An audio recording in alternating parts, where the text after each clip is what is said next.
Méditation du 7 juin. Pas sans toi. Moïse lui dit, si tu ne marches pas toi-même avec nous, ne nous fais pas monter d'ici. Exode 33, verset 15. Tout chrétien sait que la présence de Dieu est tout pour lui, puisqu'il nous a créés pour marcher en sa présence. Quand Dieu n'est pas présent, un vide spirituel destructeur est généré et il débouche sur la drogue, l'alcool, le sexe illicite, les fêtes effrénées, etc. Il en va de même de la vie du chrétien, car s'il ne cherche pas la présence de Dieu, il trouvera d'autres choses pour combler le vide laissé. Les études, le travail, le succès, ces choses ne sont pas mauvaises en soi, mais elles le deviennent quand elles occupent la première place dans nos vies, la place de Dieu. Le moment était venu de décider de son avenir. Que faire? Certains lui disaient que ses mains étaient prodigieuses et qu'il devait étudier la médecine. Pour d'autres, puisqu'il était pauvre, le mieux serait de s'engager dans l'armée. Mais l'offre la plus prometteuse est venue d'un vieil ami, capitaine de son propre bateau, avec qui il avait déjà travaillé. Il lui a offert de partir avec lui à bord de son bateau. Il lui a montré les cartes de navigation, lui a expliqué les détails du métier et lui-même l'aiderait à acquérir un petit bateau.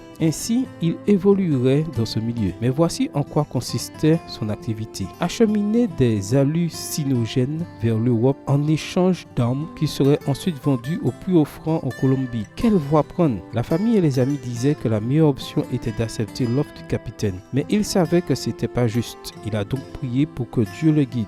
Un jour, le professeur d'enseignement professionnel lui a posé cette question devant tous ses camarades. Veux-tu étudier? La réponse est sortie naturellement. Je vais étudier la théologie. Je serai pasteur de l'église adventiste du 7e jour. Lui-même a été surpris. Depuis, sa prière a changé. Tu sais que c'est pour moi la voie la plus difficile. Je n'ai pas un sou, personne pour payer mes études, aucun soutien. Mais si c'est ton appel, j'accepte.